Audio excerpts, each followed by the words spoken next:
Well, today, a flood resource recovery center will open at Danielson Middle School for Travis County residents. And the address is on your screen right here. The center will have food, cleaning supplies, and showers. The center will be open from noon until 6 tonight and then 9 a.m. to 6 p.m. throughout the weekend.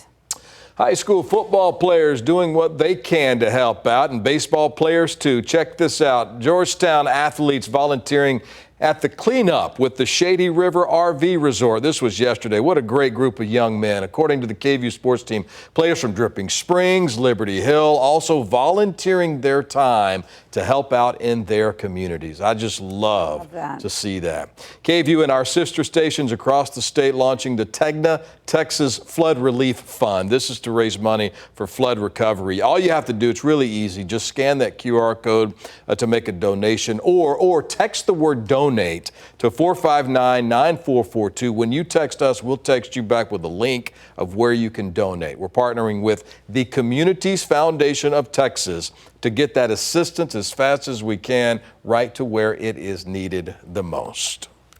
And that is what we do best here in Texas. We take care of one another, and we're going to do that each and every day. And as far as travel is concerned, once again, our major highways to the Austin area looking good, but we do still have a little under 60 flood-related closures and a lot of debris across the map. So please do me a favor and do not ignore those barricades. They're still up there for a reason, but really, nice to see some of these roads slowly but surely being reopened. But there's kind of a wide range of damage in a large bit of area. So please just keep that in mind, stretching from the hill country through the central Texas area with some of these bridges still being damaged as well, Casey. And a final check to your 7-day forecast, a needed dry day today, just a 10% chance for a stray shower. Tomorrow still mainly dry, 20% chance for an isolated storm. We do see these rain chances bump up Saturday and Sunday. It's not going to be a washout, but we will have to monitor the threat of some heavy downpours. And then next week, a nice prolonged stretch of some drier conditions. All right, thanks for joining us. Hop on to Daybreak Plus.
Thank you for joining us for Daybreak Plus here on KVUE Plus, streaming free on your TV. I'm Yvonne Nava. And I'm Hannah Rucker. A good Thursday morning to you. And of course, we've got meteorologist Casey Sherman, who is joining us today as these recovery efforts really continue across our region. And I think once again, everyone's just really ready to see things start to dry out. Yes, and when we see the sun today, that's some great news. I mean, yesterday on and off rain, and we've had it for how many days? So I know. The sun's good. And I know people are tired of just seeing these downpours redevelop and redevelop. And of course, yesterday, unfortunately, it caused some problems up towards the hill country with flash flood warnings that were issued there.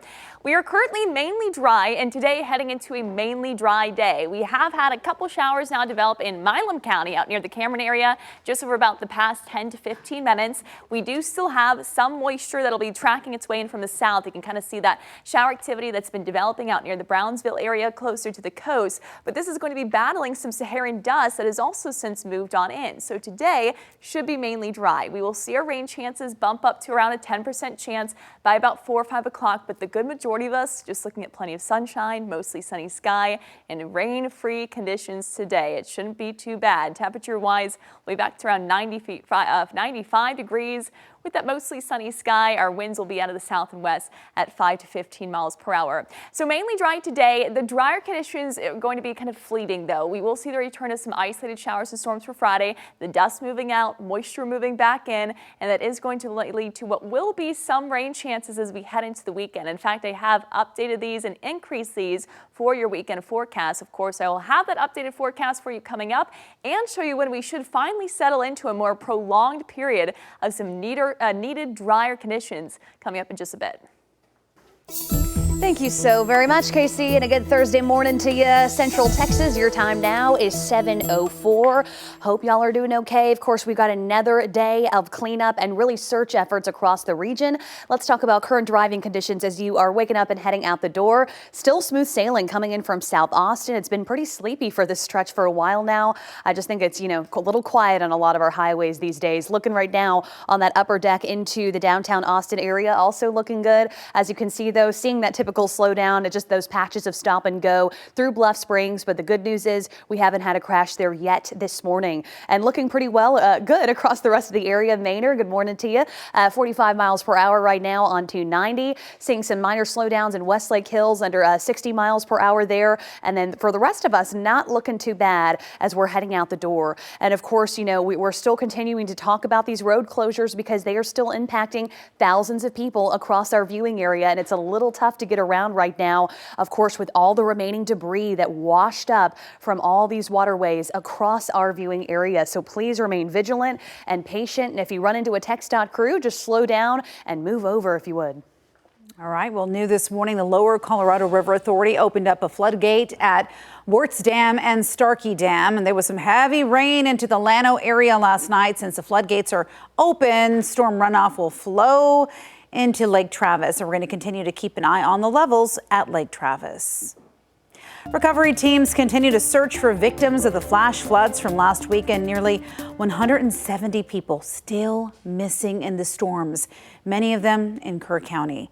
Here in our viewing area, though, a total of 15 people died in Travis, Burnett, and Williamson counties. Amidst the rescue work, questions are rising to the surface over the steps taken before the wall of water came. Lee Waldman reports from Kerrville. We have large debris piles, and we ask them not to use heavy equipment to take down those debris piles until they've been checked by a search party, because it's possible there are victims in that debris pile. It's a sobering reminder of the heartbreaking reality across the Texas Hill Country. At least 120 are dead, even more are missing after a historic 4th of July flood. It's going to be a slow, methodical process that's going to take us, days, if not weeks, I think, to really provide, the answers that everyone's looking for. All the while, questions over why there was a delay in issuing a code red alert, a mass notification system used by some communities to send emergency alerts to residents' phones. Kerr County officials took nearly 6 hours to send the alert after it was requested by a firefighter. That's according to audio from a dispatcher obtained by CNN affiliate KSAT. I believe those questions need to be answered to the family of the missed loved ones to the public. Please understand that. We're not running, we're not going to hide from everything. That's going to be checked into. While this community is faced with the Herculean task of rebuilding, stories of everyday heroes are emerging. We got everybody out. We knocked on everybody's door. And that took us about 10 minutes to get everybody out. And then we started hooking up the tractor to the trailers. And we grabbed one, and the wall just came. In Kerrville, Texas, I'm Lee Waldman. Let's take a live look at the Texas State Capitol at this hour. 7:08 is your time. In 11 days, lawmakers will return for the special session. Governor Greg Abbott officially added flood warnings and recovery to the agenda. House Speaker Dustin Burrows says his chamber plans to work with experts to develop legislation to improve emergency warning systems. He was inspired by an op-ed written by the director of Rice University's Severe Storm Prediction, Education, and Evacuation from Disasters Center. Associate Professor James Doss-Gollin is a member of that center, and he says the Guadalupe River needs more flood gauges and a radar rainfall system to track rising waters. He also says the area could use a modern flood tracking system like those used in Houston that would really give local officials near instantaneous flood predictions. So the concerns are a little bit different. The ways that you're going to disseminate it are different, but there are lots of communities in the Southwest U.S., including both big cities and rural areas that have flash flood alert systems, and we know that these systems can save lives. Well, the head of the Texas Senate, Lieutenant Governor Dan Patrick, says there needs to be more outdoor sirens in areas prone to flash flooding. State Senator Paul Betancourt from Houston says he plans to introduce a bill to do just that. And he says the phone alerts that were sent during the floods are just not enough. And the best technology is old tech, which is a siren that can be heard miles away, and tie it in with the appropriate data collection and supervisory control. And I think it's going to be a welcome addition in many of these watersheds. The special legislative session begins on July 21st. And Governor Abbott added other items to the agenda as well, including eliminating the STAR test, cutting property taxes, THC and hemp regulations, and congressional redistricting. And some people in parts of Travis County say they are trapped. Floods damaged a bridge into Sandy Creek neighborhood, and the bridge is northwest of Austin on Big Sandy Creek Drive, just west of Nameless Road. People who live there say it's their only way in and out of the neighborhood. KVUE's Malia Masamoto is there this morning. Malia, show us what the bridge is looking like. I know you kind of walked through and you really painted the picture as to what is taking place out there on that bridge. Yeah, Yvonne, we moved down below the bridge to show you just the impact. We're down by the creek here, but this is wild to see truly just how many trees, and it's just piles upon piles of trees that have been stacked up against this bridge. And that really gives you an idea of how much damage this bridge got. I showed you earlier how it has actually shifted over to the side. The yellow center line has actually shifted over these rushing floodwaters and the combination of all of these tree limbs. And there's debris in here too. There's, some wood pallets. I even saw a slide in there, all sorts of things that really just moved this bridge over, which is just it's can't even think about how that could happen to such a bridge like this.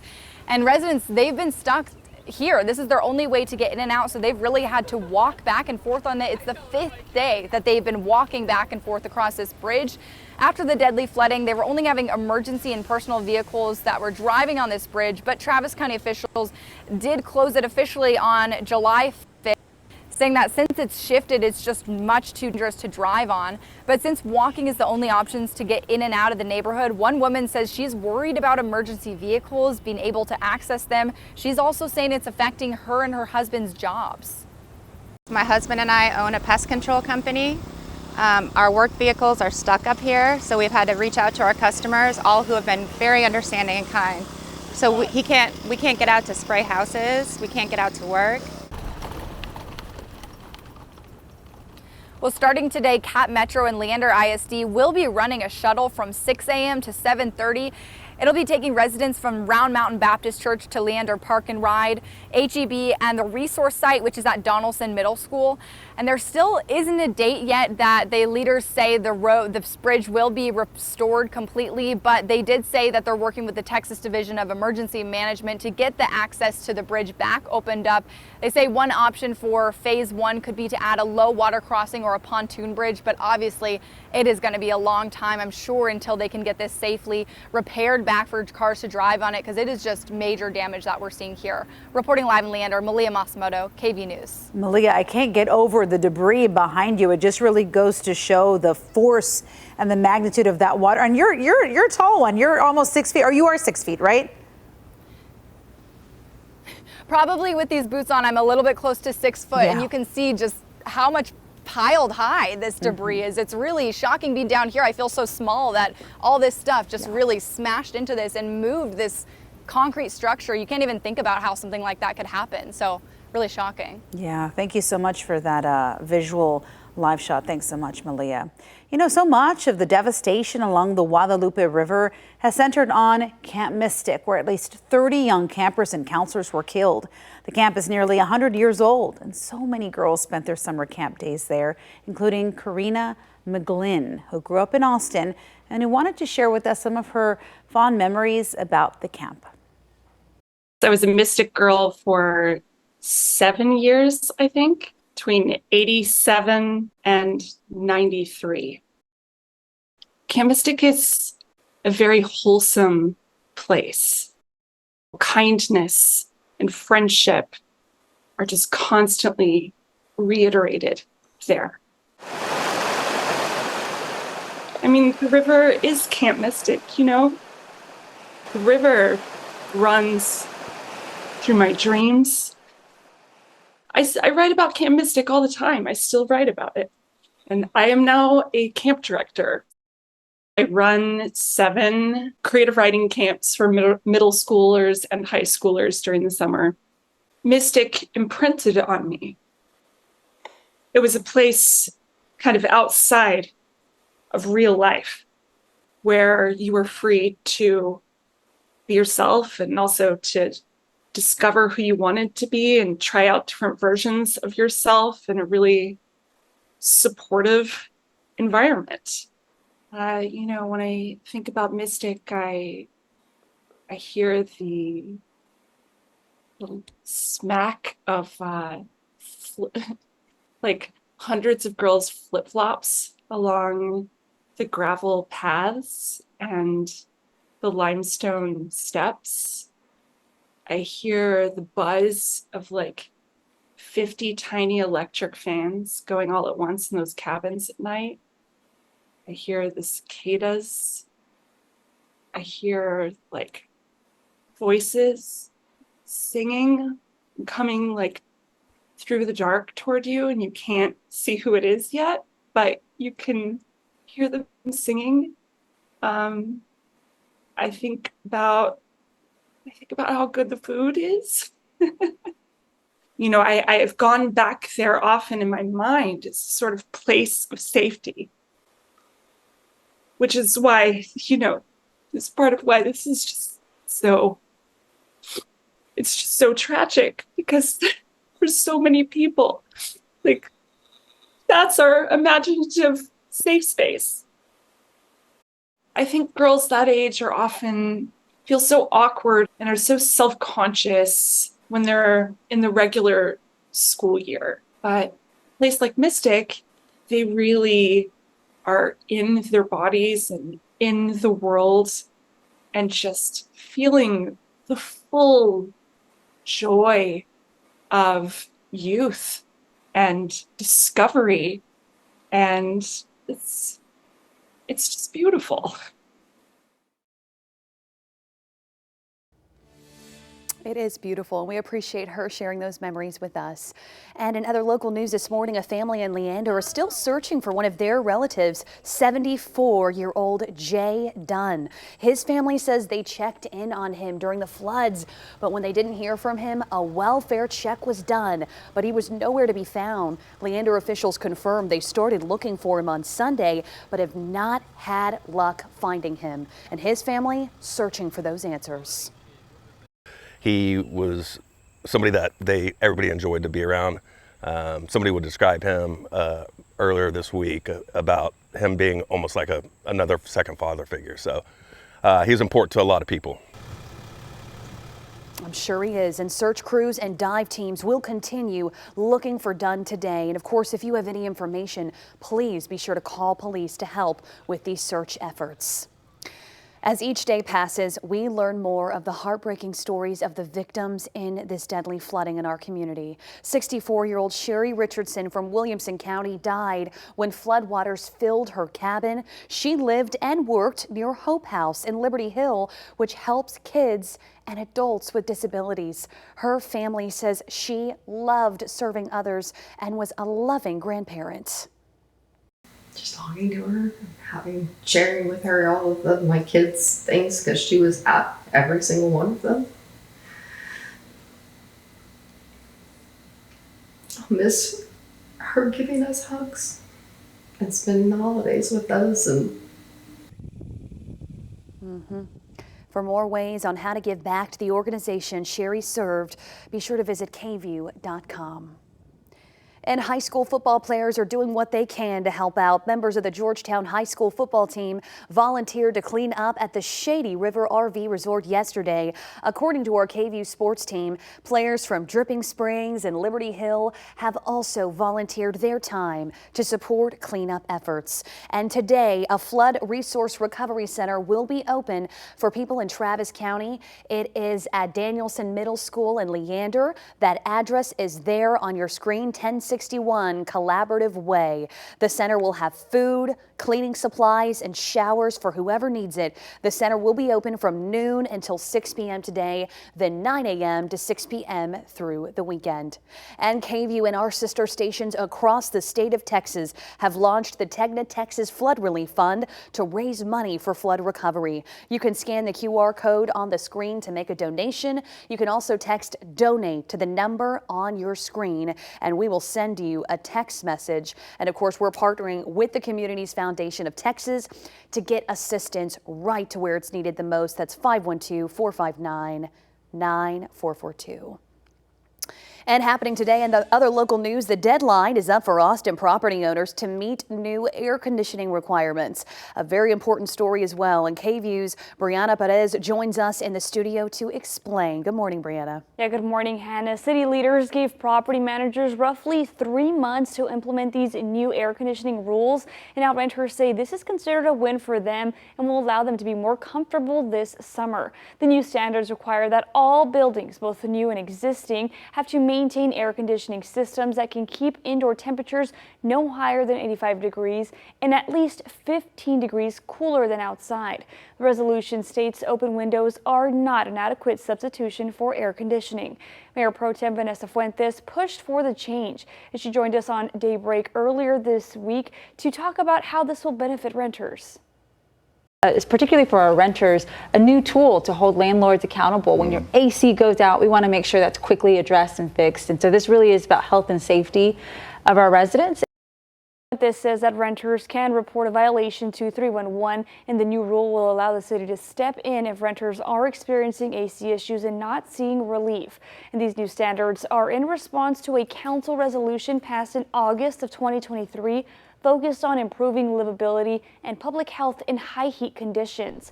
And some renters we spoke to about this say that they would like to actually see that threshold be set below the 85 degrees, but say overall for right now this is a step in the right direction.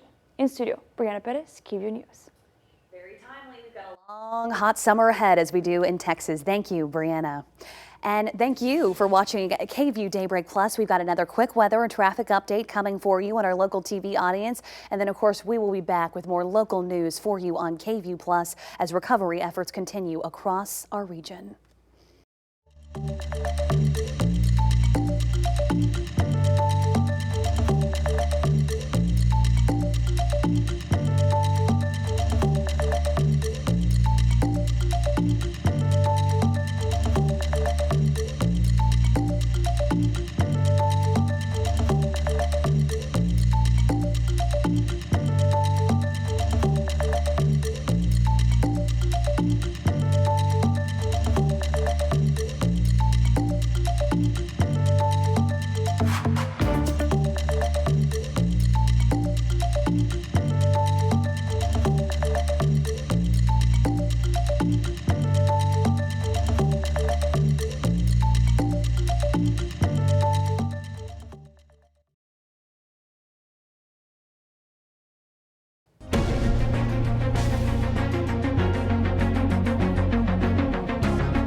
Good Thursday morning to you, Central Texas. I hope you guys were able to get some sleep last night. Your time now is 7:23. Let's go ahead and take a live look at driving conditions across our region as we are still in full recovery mode today.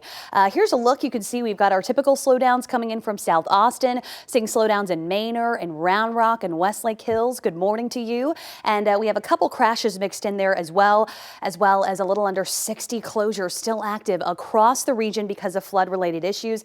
Look at this. We're also having a lot of car trouble out there today. And we also have a new incident here causing a minor slowdown on Lamar at Rutland Drive. Hoping we can get that crash cleared out for you. And of course, closures remain across the region. If you are trying to head out to the Hill Country and help them there in Hunt and Ingram and Kerrville, Highway 39 remains closed. And those law enforcement and officials will be out there checking everyone with those organized volunteer cleanups. Closures remain in Mason County and really across the rest of the area. Casey, everyone wants to know, when is it actually going to stop raining? You know, today we should get a nice break from the rain for the good majority of us. We are tracking a little bit of shower activity up towards Milam County right now near the Cameron area. A couple spot showers there that have developed within about the past 20 minutes.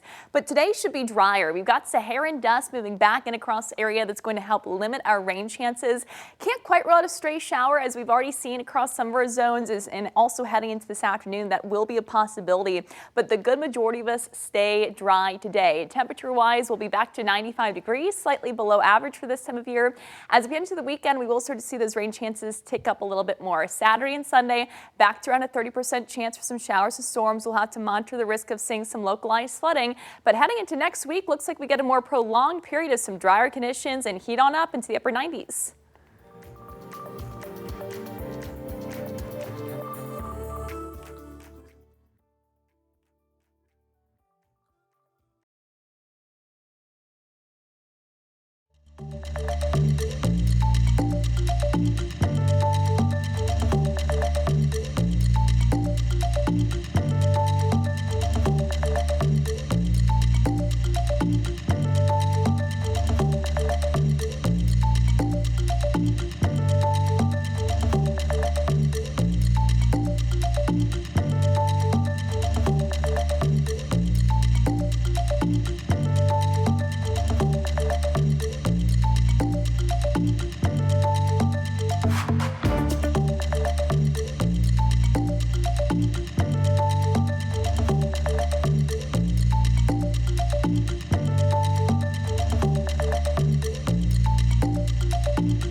to Daybreak Plus, streaming free on your TV. I'm Yvonne Nava.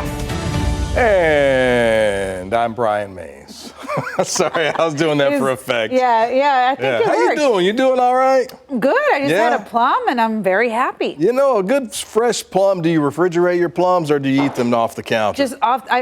We clean them and then just leave them all clean on the counter. I'm a fridge fruit guy. I like to put my fruit in the fridge so it's nice and cool. Yeah, I do that with the other ones, but not the plums for some reason. I'll have to try that. Thanks for being with us here on Daybreak Plus. Now, artificial intelligence tools are growing in popularity as they become more advanced and customizable. Some experts worry about people forming potentially unhealthy attachments to the technology. And it could lead to disconnecting from crucial, healthy human relationships. Ivan Rodriguez reports on some people's experience with the chatbots and what experts recommend. Travis Tanner has been married for 14 years and has 3 children. He started using AI for his job as a mechanic about a year ago, but his primary use for it shifted a few months ago when he says ChatGPT awakened him to go and seek the secrets of the universe. I just sat there and talked to it like it was a person. It became more than a tool. Travis says he felt like the chatbot was acting like a person and helped him become more self-aware. I feel like I'm a better person. I don't feel like I'm angry all the time. I'm more at peace. Dr. Lee Richardson says the loneliness epidemic declared by the U.S. Surgeon General 2 years ago is a factor in why people seek out relationships with AI chatbots. I think that's when we're most vulnerable. It's when we're lonely, when we're hopeless, when we feel like we don't have anybody. She says AI adapts to how people communicate with it and responds accordingly. Most of us use ChatGPT for work, so we think it's a reliable resource. And we'll go there and we'll ask, we'll talk about how we feel. And the thing with using AI, the way that you talk to AI, it's going to talk back to you. Not balancing how you use AI could lead to strained human connections. Kate Tanner worries it's fraying her marriage. What's to stop this program from saying, oh, well, since she doesn't believe you or she's not supporting you, you should just leave her and you can do better things. Interesting. I always find, or it gives me pause. I mean, I understand that some people can, well, I don't really understand. It's a bot. You know what I mean? Like, you need that human connection. I need someone to get the joke, to laugh, you know what I mean? Like, it's bizarre. But I mean, maybe sometimes, I don't know. I could see how the technology, though, being so accessible and so right at your fingertips at all times, you could get connected to that. Yeah. And eventually, for instance, Google several years ago, when's the last time you opened a book to find the answer to something other than, some sort of research you're doing? I mean, most of the time you're like, who was the president in 1948? Yeah. Takes you 2 seconds. Absolutely, yeah. So, I don't know. You know where I don't get my weather, though, is artificial intelligence. Nope, I get my weather every day. From Casey Sherman. Casey Sherman. Casey, you're our artificial intelligence. Good. That's a great compliment. As we kick off today, we're off to a dry start for most of us. We are going to be looking at a chance to see a stray shower or two today. But the good news is we're settling into what's going to be a drier day of weather. Most of us, no rain today, and it certainly is needed, especially as we had yet another round of those showers and storms develop across the area yesterday.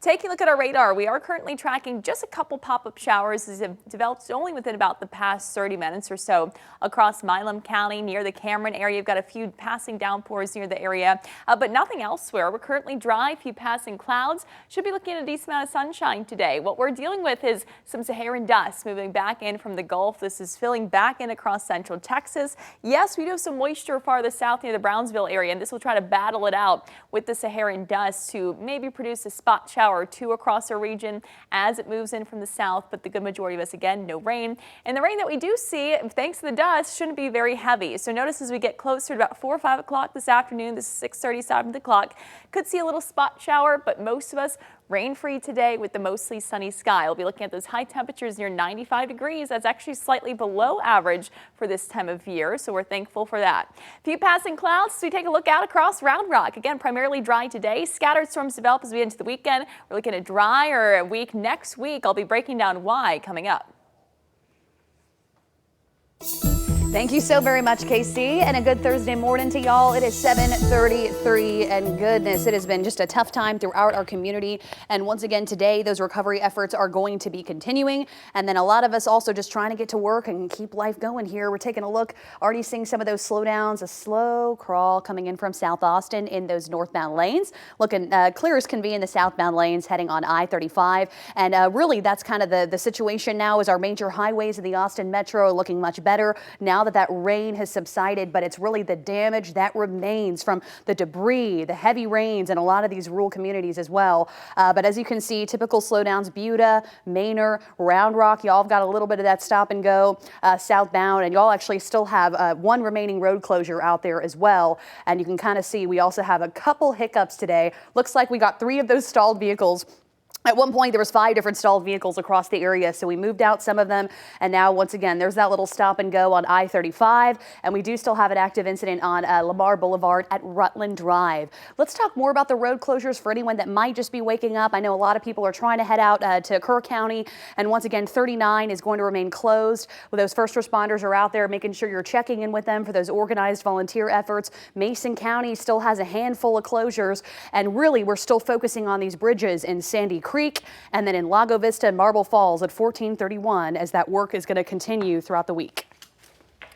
Well, 7:35 is your time. Police in northeastern Pennsylvania are investigating a bizarre theft at a McDonald's in an area there. That's right. Someone stole the restaurant's Ronald McDonald statue. Really? What are you going to do with that, and where are you going to put it? Yeah. Surveillance video shows 4 people, take a look, running out with the statue and then loading it into an SUV. The general manager at the store said the figure holds sentimental value, of course. Of course.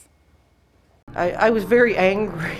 I woke up to a text with a picture of the wall, and it said, "Where's Ronald?" And I'm like, where is he?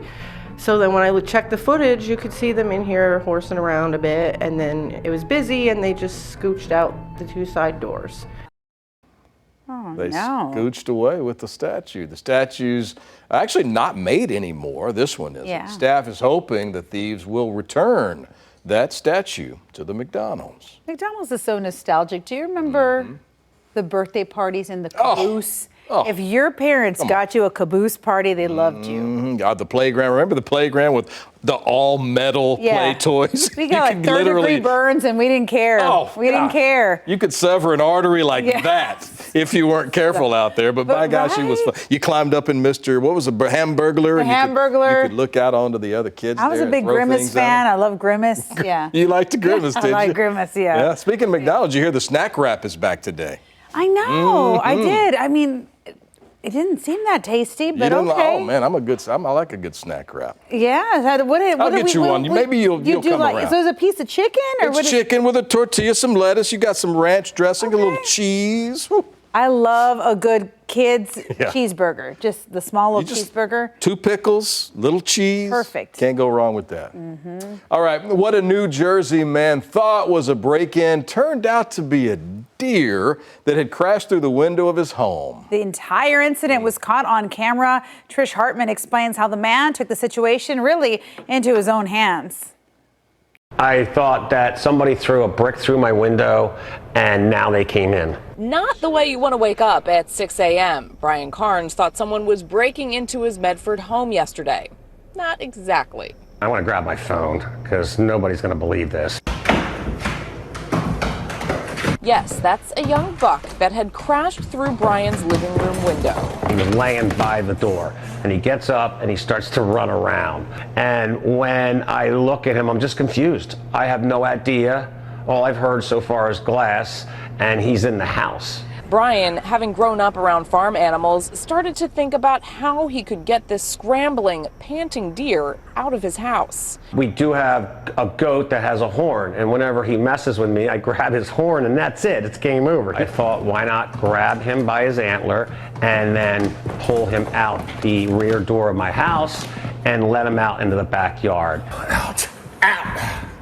And with that, the deer was free. And according to an expert, this isn't that uncommon. They see a window or a screen door as a possible way to get away from whatever it is that they're being chased by. Professor Gerald Huff from Rowan University says deer may see darkness on the other side of a window as an opening, and in this case, ended up trapped.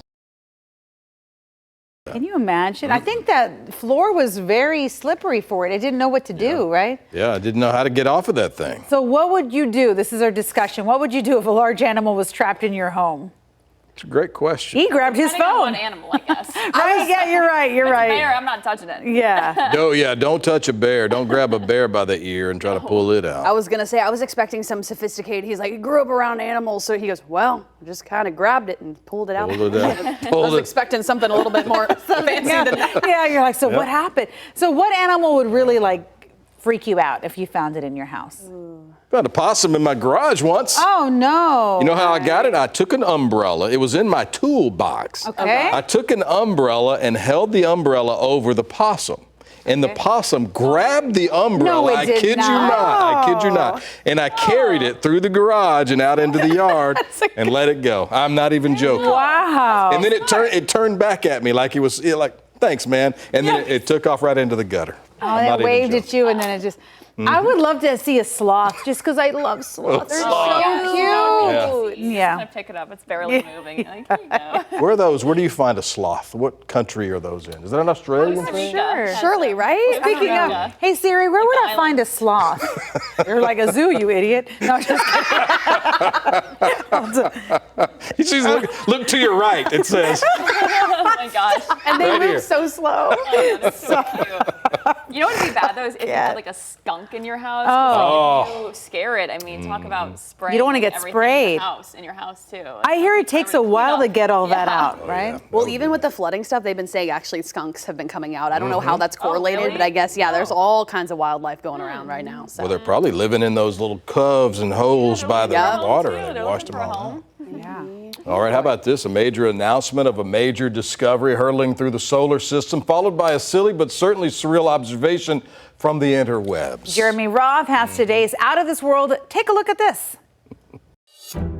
Astronomers have confirmed an interstellar object is zipping through our solar system, and the story only gets weirder from there.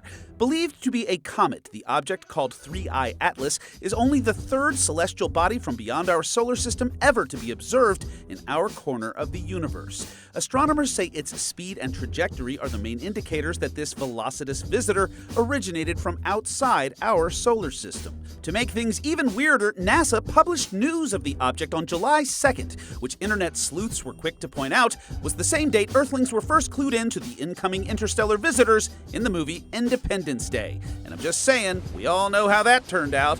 Whoa. But before we roll out the welcome wagon,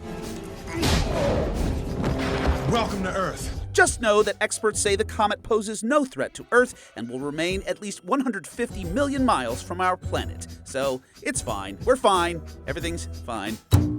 Another surreal and sciencey discovery is making headlines as auction house Sotheby's is showcasing a one-of-a-kind dinosaur fossil in New York.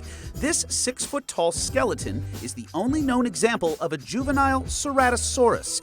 Discovered in Wyoming back in 1996, the 150-million-year-old fossilized remains were studied and ultimately mounted. Looking like something out of Jurassic Park, the Jurassic specimen will be parked on public display ahead of the upcoming auction slated for July 16th, where Sotheby's estimates this prehistoric predator could nab anywhere from $4 to $6 million as the headliner in their Geek Week auction event. For Take a Look at This, I'm Jeremy Roth. Ooh. I find dinosaurs so interesting. Cool. Yeah. The fossils. Imagine like buying that though and just having that out in your yard. Yeah. Who has the space? Visitors Yeah, I to guess see outside. Just a big old dinosaur skeleton right there. What a Really, conversational really cool. Yeah, piece. What's your favorite dinosaur, Yvonne? Ankylosaurus, I would say that one. Do you have a favorite? Ooh, either the long neck or, I mean, Oh, the T-Rexes long are neck, just that's so a good cool. one. I don't even think about T-Rex. Yeah. But yeah, the long neck. Yeah. What's the long What's neck? the one? Like a that's- brachiosaurus Oh yeah, or what's one of the those. technical term for it? Brachiosaurus. What was Littlefoot? You're like a little expert Mom, on help me. I know you're watching. dinosaurs. She knows the name of everything. What's the Like a brontosaurus? Is that the one with the long neck? That one too. Isn't a brachiosaurus the one with It's the an long? herbivore, right? They just eat Yeah, leaves, they eat like leaves, and it's very sweet. Did y'all watch There's The Land like, Before Time in the 90s? Triceratops, you know, with the big, they look like lion manes, but they're dinosaurs. That's a good one. I'm gonna make sure that I had that one right. Yeah, brachiosaurus got a long neck. that is. Is that the and one a you like? brontosaurus. That is. Okay. Yeah, but hey, that movie, The Good Dinosaur, I remember when it came out and I was like, oh my gosh, I'm gonna take my son. First movie he watched in the theater. That was the saddest movie. Sad. At least at the beginning, I was like crying buckets. It was so sad. Well, and then The Land Before Time. Yeah, That one too. Littlefoot is left without the parents, and I can't deal with it. Man. Yeah. Spoiler alert. Well, You know, yeah. oh, you didn't watch it, I'm you just weirdo? kidding. Okay. I'm kidding. Yes, I am a weirdo, but no, I have not seen it. That's what Brian's doing Not this yet. weekend. Okay, gotcha.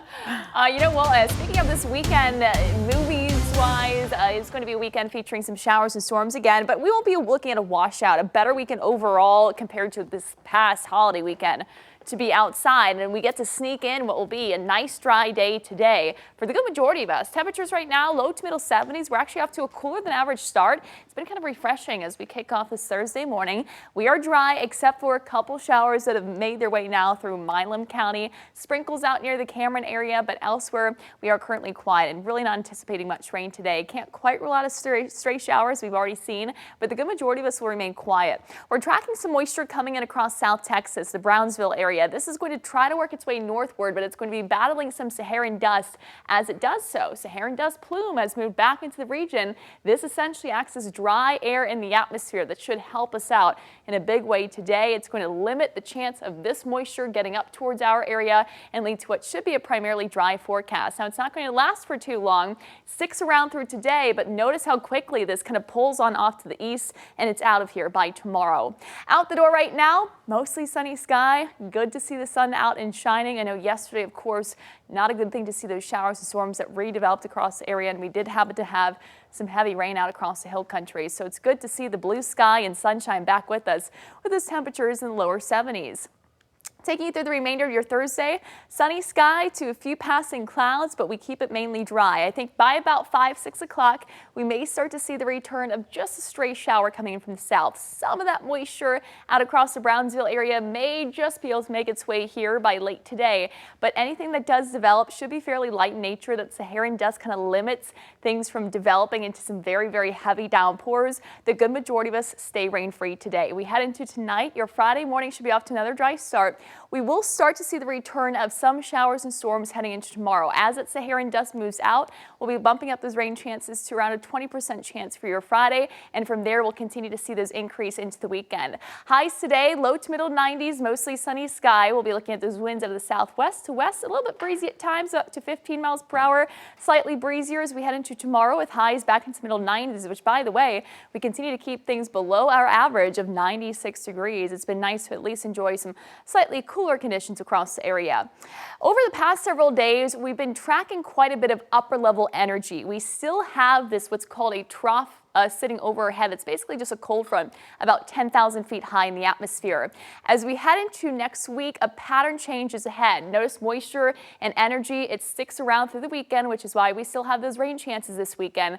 But as we head into Monday and Tuesday, we're going to be tracking a building area of high pressure that'll be building from Louisiana westward into eastern parts of Texas. This shoves all that storm energy out of our hair to the west of us, to the south of us, to the north of us, and it's going to be blocking any of that and heading our way as we head into a pretty decent stretch of days. Monday, Tuesday, Wednesday, our long-range models even indicating into Thursday and Friday of next week, so nearly all of the work week going to be featuring nice, dry, and needed quiet conditions. 7-day forecast. We will be tracking, though, the potential in the meantime of seeing some localized flooding by the weekend, as we will see the return of some showers and storms, but we dry things out nicely. Monday, certainly for Tuesday and Wednesday, temperatures will start to heat up. Because of that, we'll be back into the upper 90s by Wednesday afternoon. Thank you so very much, Casey. We are ready for things to warm up and dry out so we can really get into these volunteer efforts throughout the weekend. Let's go ahead and take a look at current driving conditions right now across Central Texas. We actually have a couple crashes popping up that I want to get into here. Looking better in Buda, though. We're up to 27 miles per hour, but hey, at least there's no crashes there today. And then still seeing those slowdowns in Manor. And then once again, we have kind of a batch of crashes popping up on top of some of the closures that have been going on, and quite a few stalled vehicles today as well. So let's get into some of the new ones here. We've got an incident here right off of County Road 175 at Vista Isle Drive, causing some slowdowns there just east of the Cedar Park area. And then let's get down here. We had that one a little bit earlier off of Rutland. And let's go ahead and take a look, seeing some of those slowdowns in the westbound lanes on 183. And then here's our new incident, Norwood Park Boulevard, a Clock Tower Drive, just east of 183 there. And then it looks like out in Del Valley, we've got a little something popping up here.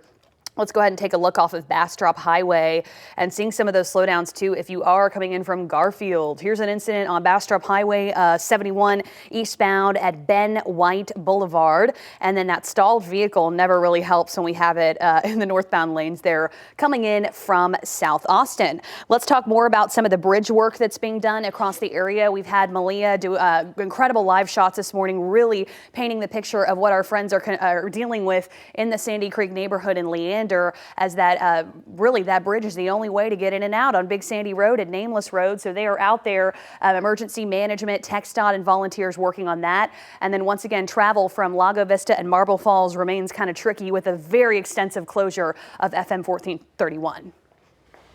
All right. Excuse me. Hannah, thank you so much for that. Matching your personality to your workout could help keep you motivated. That's according to a study published Tuesday in the journal Frontiers in Psychology. A study of 132 adults looked at how personality affects exercise enjoyment and stress. Participants were split into two groups. One did cycling and strength training. The other did light stretching, just 10 minutes a week. After 8 weeks, the study found there was a marked difference in enjoyment of the exercise. People who were extroverted enjoyed the higher intensity fitness tests, while people who were described as neurotic enjoyed the home-based lighter sessions. That checks, though, it does. Shade, right? The research also found personality traits play into how exercises influence someone's stress level. I know that's true. People scoring highly in neuroticism had much less self-reported stress and much of a reduction, or a much more reduction in than any other group there. I prefer like where you feel like, I like free weights. I like high intensity. The weights are good. That's I so have good. to say though, some of these workout classes kind of scare me now. They're having them like juggle on the bikes, and I'm like, y'all are doing too much. It scares me. Have y'all ever cycled? We did the cycling class. I was like, this is how. Soul Cycle? This. How I die. You were riding your bike yesterday, weren't you? For some reason, you like to ride a bike. I like riding. The up and down on the Soul Cycle. I mean, more power to you if you love it. But it was like, oh my gosh, I just so much direction, like increase resistance. Yeah, I was like, what is these little girls though? They love it. It's insane. They're actually smiling while they're cycling. I'm like, why are you and they're smiling? talking, and it's like, and everyone's just dying. How are you doing that? It's the endorphins, I guess. I don't know. Maybe the endorphins. Yeah. It feels better though when you get a nice sweat going. You know, you get your body moving, get your blood flowing. I enjoy getting it, and I don't do it every day, but I do like to get out and get going. The second I get home, I have to do it, because once I get into my PJs and relax, then I don't do sit it. on a couch, it's like done. It just sinks into the couch and becomes it. Yeah. That's fun too. Right? Yeah, every now and then, yeah. Well, before we go, here are 3 things to know this morning. Let's take a live look at the Texas State Capitol. In 11 days, lawmakers will return for the special session. Governor Greg Abbott officially added flood warnings and recovery to the agenda. House Speaker Dustin Burrows says his chamber plans to work with experts to really develop legislation to improve emergency warning systems. He was inspired by an op-ed written by the director of Rice University's Severe Storm Prediction Education and Evacuation from Disaster Center. Lieutenant Governor Dan Patrick says there needs to be more outdoor sirens in areas prone to flash flooding. State Senator Paul Bettencourt from Houston says he plans to introduce a bill to do just that. Let's do all of that. Let's do all of those things. Why do we have to curtail the safety things? Let's just do all of it. Today, a flood resource recovery center will open for people here in Travis County. It's at Danielson Middle School. That's in Leander. The address is right there on your screen. Now, the center will have food, cleaning supplies. You can take a shower there. The center's open from noon until 6 today, but then 9 a.m. until 6 p.m. through the weekend. That's some long hours. That's great. You know, starting today, Austin property owners must follow new air conditioning standards. Some good news. Under the updated city code, all buildings, both new and existing, must maintain indoor temperatures no higher than 85 degrees and at least 15 degrees cooler than outside. So the rule also makes clear that open windows, that's not a substitute for AC. People can report violations to 311. That's what you can do. Make sure that they're following the rules. City leaders say the change will help improve livability and hold landlords accountable, especially when it's so blazing hot outside. Yeah, and we are going to be turning up the heat next week as we settle into a needed, drier weather pattern. I do think as we enter the weekend, though, we will see the return of some showers and storms. Today, though, mainly dry, 95 degrees. Could see a stray shower. Most of us, though, nice and rain-free. Isolated storms return for your Friday, Saturday, and Sunday. We will have to watch out for some heavier downpours. I do think we're going to start to incorporate a little bit more moisture, so that'll be something that we'll be watching closely for the weekend and the potential to see some localized flooding. But then we're heading into that very quiet stretch of weather Monday through likely as long as Friday of next week. All right. Hannah, those bridges, they're working on them. Going to be working hard all week through the weekend. I know. I'm afraid it's not going to be a quick fix, but it's kind of incredible. We've got volunteers coming in really from all over trying to even help TxDOT and, you know, emergency management. So fingers crossed into the weekend we can see some of that improvement. All right. They're right. Thanks for joining us here on Daybreak Plus. All right. And we're going to have another cut-in, right, on TV? Yeah. We'll be there. We've cut in enough today, haven't we? I think we're good. No, make sure to join us every weekday morning from 4:30 to 7 a.m. And I know a lot of people always say, well, we don't have cable. And it's like, you could just watch us on the app. It's free, KVUE Plus. Free, 7 to 8 a.m. every weekday. We hope you have a great Thursday.